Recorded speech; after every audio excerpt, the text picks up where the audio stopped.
मानाव गेदेर हाग्रामा महिलारि सारा 3 कौटि रांजों बानायनाय गेस्ट हाउसखौ रिपेयारिं खालामनो थाखायनो 12 कौटि रां नांगौ प्रमद बर' बिथांनो। अब्ला साननानै नाय मानगोनां रायजो राजा नोंथांमोन।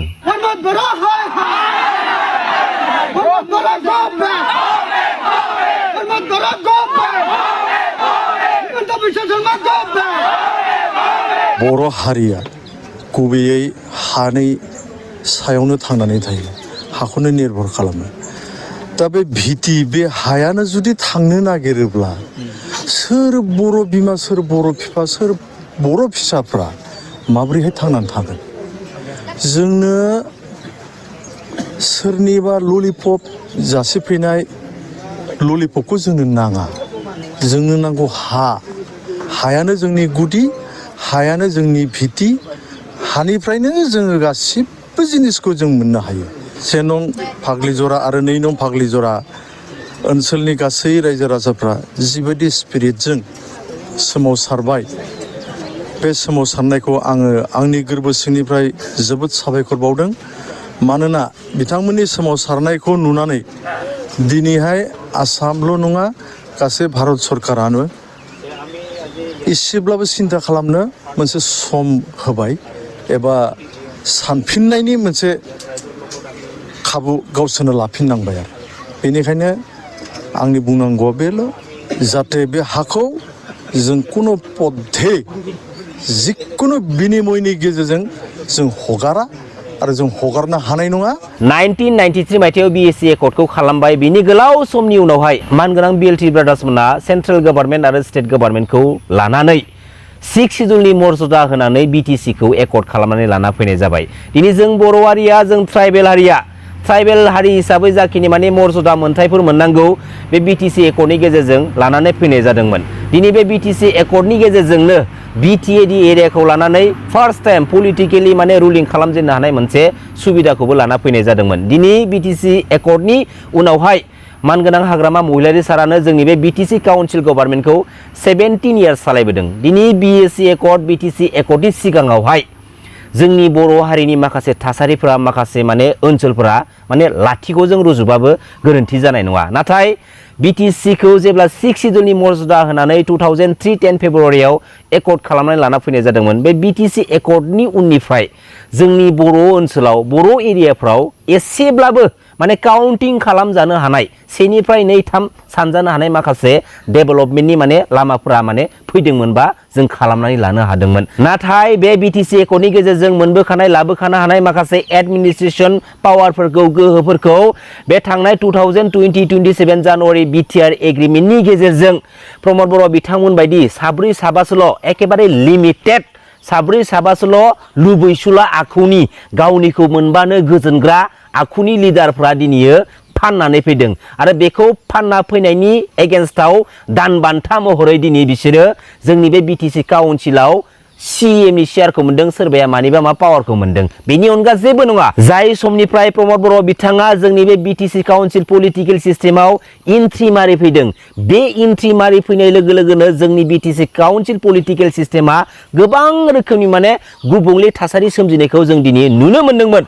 जेराव दिनैयो दुलाराय बर' फरायसा आफादनि आफादगिरि बिबानाव थानानै गणतान्त्रिक लामानि बड'लेण्ड मुभमेन्टखौ लिडिं खालामबोनो मोननाय लेखा गोरों इन्टेलेक्सुवेल सासे दैदेनगिरिया गावनि बे BTC काउन्सिल गभर्नमेन्ट दैदेननायनि समाव जोंनि बर' हारिनि बिखायाव जालांनाय दुखुनि गोथां जारिमिनफोरखौ रायखां गावनि पलिटिकेल क्रेडिटखौ लानो नाजाबाय थानायासो दिनैनि समाव जोबोद लासिंसिंनि बाथ्रा।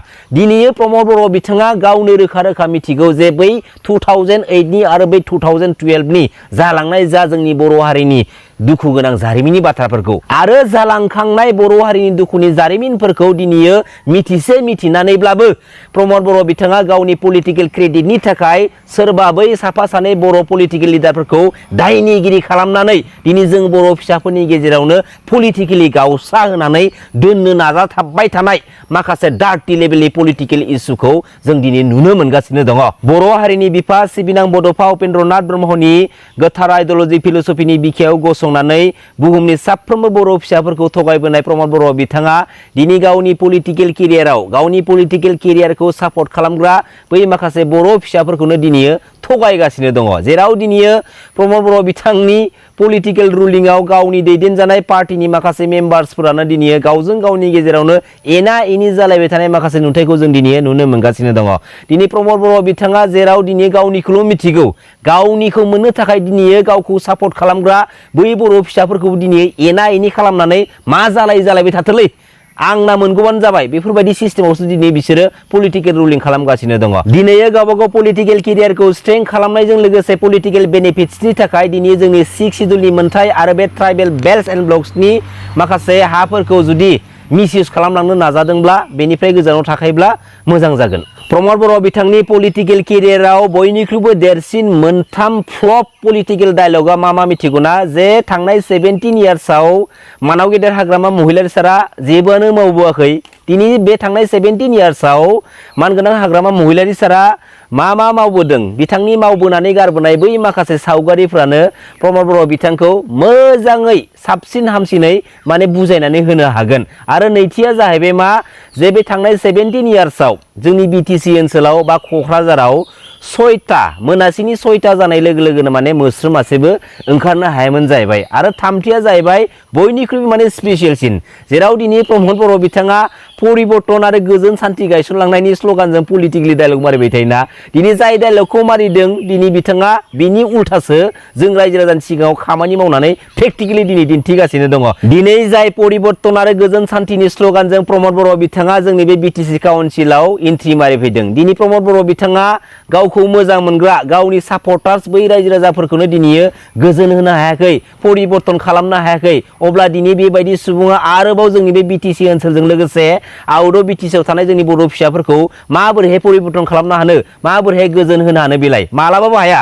गोजोना बिस्रा बे BTR एकर्डनि उननिफ्राय गावबा गावनियावल' माने गोजोन जाना दङ। दिनै जोंनि आंगो बर' हारिनि सिनायथिखौ जों जुदि रैखा खालामलांनांगौब्ला फार्स्ट अफ अल गिबियाव जों जोंनि हाखौ रैखा खालामग्रोनांगोन। जों जोंनि हाखौ रैखा खालामनो हाग्रोबासो जों जोंनि बर' हारिनि आंगो अरिजिनफोरखौ जोङो फोथांनानै लाखिनो हागोन। नाथाय जोंनि बर' हारिनि सानैसो सेल्फिश डार्टि माइन्डेड लिडारफ्रा, दैदेनगिरिफ्रा दिनै जोंनि हाखौ लानानैनो पलिटिकेल बेनिफिट्स लानो थाखाय फालांगि खालामनो थांगासिनो दङ।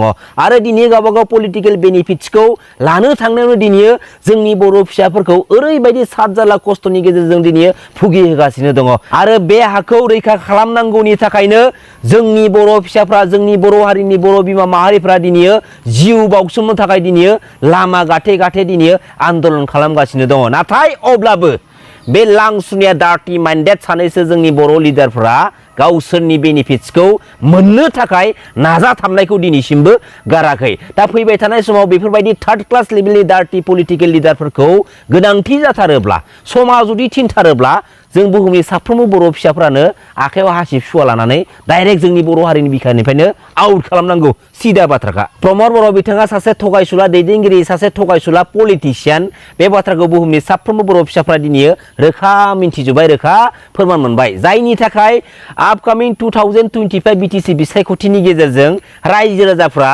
गावबा गावनि बे मोनसे बेसेन गोसा भटनि पावारखौ दिन्थिनो थांगासिनो दङ।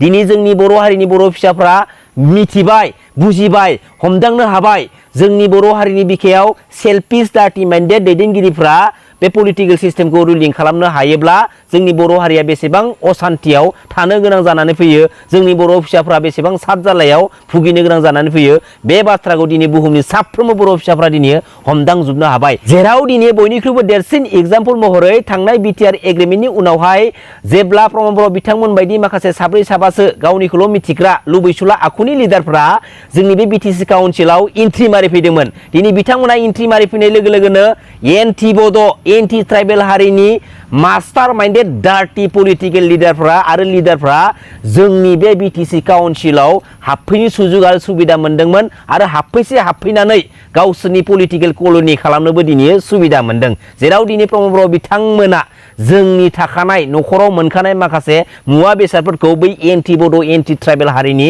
लिडारफोरनोनो फानहरदोंमोन। आरो बै एन्टि बड', एन्टि ट्राइबेल हारिनि लिडारफोरनि आथिं हमनानैनो दिनै प्रमद बर' बिथांमोना गावबा गावनि पलिटिकेल केरियारखौ स्टार्टिं खालामबोदोंमोन। आरो बैसोरनो दिनै प्रमद बर' बिथांमोननि पलिटिकेल केरियारखौ जोंनि बे BTC काउन्सिलाव डिस्ट्रय खालामनो थांगासिनो दङ। जेराव जोंनि माहारियारि आफाद दुलाराय बर' फरायसा आफादनि माखासे सानैसो गोख्रों दैदेनगिरिफ्रा प्रमद बर' बिथांमोननि जानानै दिनै पलिटिकेलि केम्पिं खालामनानै सापर्ट खालामदोंमोन दिनै माहारियारि आफादनि सापर्ट मोनसेयावबो जागायजेननाय समावनो अनलि 12थाल' देरहासार जानो हादों अब्ला दिनै आपकामिं 2025 BTC बिसायख'थिनि गेजेरजों प्रमद बर' बिथांमोननि पलिटिकेल केरियारा मा जानो थांगासिनो दं बे बाथ्राखौ बुहुमनि साफ्रोमबो मानगोनां रायजो राजाफ्रा दिनै रोखा मिथिजोबनानै दंखायो नंगौना नङा मानगोनां रायजो राजा नोंथांमोन गोजोन्थों खुलुमबाय जय बर' हारिनि जय बर' बिमानि